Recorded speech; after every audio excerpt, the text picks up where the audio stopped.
नमस्कार, आप देख रहे हैं न्यूज प्लस 21। मैं हूं आपके साथ ललिता चक्रधारी। साहू समाज के तत्वाधान में समाज की अधिष्ठात्री कुलदेवी संत शिरोमणि भक्त माता कर्मा की जयंती बड़े ही हर्षोल्लास एवं धूमधाम से लोकोत्सव मैदान में मनाया गया।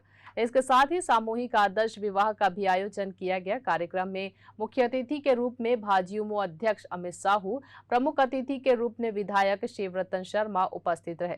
कार्यक्रम की अध्यक्षता छत्तीसगढ़ प्रदेश साहू संघ उपाध्यक्ष रेवाराम साहू ने की। कार्यक्रम की शुरुआत बाइक रैली नगर साहू समाज छात्रावास में पूजा अर्चना कर प्रमुख चौक चौराहा होते हुए पटपर में समाज के ओर से जलपान की भी व्यवस्था किया गया।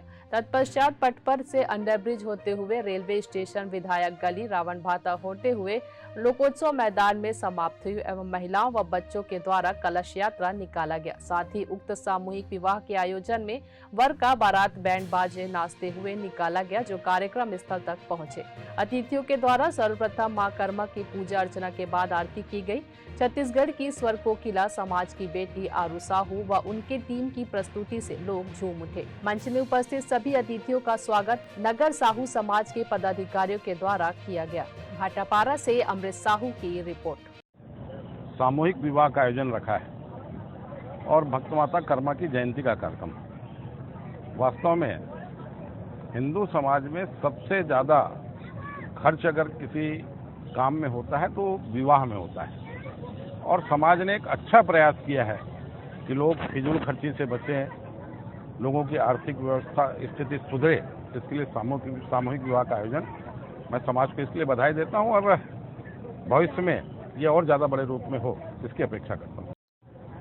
आज भाटापारा साहू समाज के द्वारा आदर्श विवाह का कार्यक्रम होता था, जिसमें जो समाज के जितने भी गणमान्य नागरिक है यहाँ सब एक साथ एक मंच के नीचे, एक छत के नीचे आयोजन करते हैं और समाज के बीच एकता का संदेश देते हैं और समाज में हो रहे अनैतिक कार्यों को दरकिनार करते हुए सामाजिक जनों ने यह फैसला जो लिया है आदर्श विवाह का, बहुत ही स्वागतपूर्ण है। आने वाले समय में एक भव्य रूप से भी ये आयोजन हो, इसी कामनाओं के साथ नवविवाहित जोड़ों को बधाई देते हुए आयोजन समिति को बहुत बहुत धन्यवाद देते हैं कि ऐसे आयोजन समय समय पर करता रहे और समाज की एकता और समाज की अखंडता जो है मजबूत रहे, यही कामना है। ऐसे ही जानकारी से लगातार अपडेट रहने के लिए देखते रहिए न्यूज प्लस 21, आपके हक की बात।